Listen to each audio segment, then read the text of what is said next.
जय श्री गणेश। सकट चौथ तिल चौथ व्रत की आपको हार्दिक शुभकामनाएं। भगवान श्री गणेश की कृपा से आपकी सभी मनोकामनाएं पूर्ण हो। यहाँ सबसे महत्वपूर्ण बात यह है कि सकट चौथ या तिल चौथ व्रत में जो अब की बार जो चौथ का पूजन है वो कब करना है, इसका बहुत ही महत्वपूर्ण आपको ध्यान देना है इस बात पर।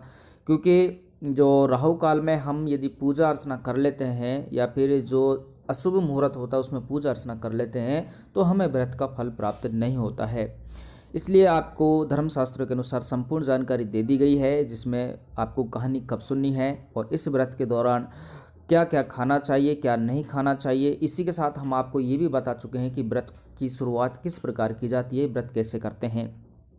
लेकिन सबसे महत्वपूर्ण बात इसमें है कि चौथ माता का पूजन कब करें, चौथ माता का पूजन का जो शुभ मुहूर्त है वो क्या है, आपको सारी जानकारी विस्तार से समझाई जाती है। इसलिए आप पहली बार इस चैनल पर आए हैं तो चैनल को सब्सक्राइब जरूर करें। अब मैं आपको ये बातें लिखित रूप में समझा देता हूँ। सारी जानकारी विस्तार से देने से पहले मैं आपसे एक निवेदन जरूर करता हूँ, कमेंट बॉक्स को खाली ना छोड़ें। कमेंट बॉक्स में गणेश भगवान का मंत्र श्री गणेशाय नमः, ओम गण गणपति नमः या भगवान श्री गणेश जय जरूर लिखें, आपकी सभी मनोकामनाएं पूर्ण होंगी। आइए जान लेते हैं विस्तार से संपूर्ण जानकारी। आपको जो बातें बताई जा रही हैं उन पर विशेष ध्यान दें और उनको याद भी रखें ताकि आपको वीडियो बार बार देखने की ज़रूरत ना पड़े। यहाँ हम बात करते हैं कि चौथ माता का जो पूजन है कब किया जाता है। वैसे कहानी सुनने के बाद चौथ माता का पूजन किया जाता है, लेकिन इम्पोर्टेंट बात यहाँ पर यह है कि आपको चौथ माता का पूजन चतुर्थी तिथि में ही करना है। चतुर्थी तिथि से पहले या तृतीय तिथि में आपको पूजन नहीं करना है। अब चतुर्थी तिथि है जो 31 जनवरी 2021 को रात्रि 8:24 से शुरू होगी। तो चौथ माता का पूजन आप 8:24 के बाद ही करें, उससे पहले ना करें, ये ध्यान रखना। और वैसे ये चतुर्थी तिथि है जो 1 फरवरी 2021 को शाम 6:24 तक रहेगी। तो अब आप समझ सकते हैं कि आपको चौथ माता का पूजन 8:24 के बाद क्यों करना है।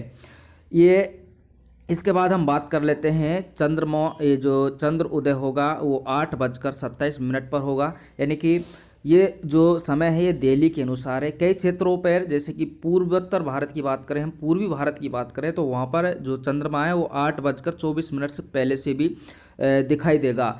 अब क्या करोगे, आप चंद्रमा को अर्घ देंगे तो भी वो आपका अर्घ मान्य नहीं होगा क्योंकि आपने चतुर्थी तिथि में अर्घ नहीं दिया है।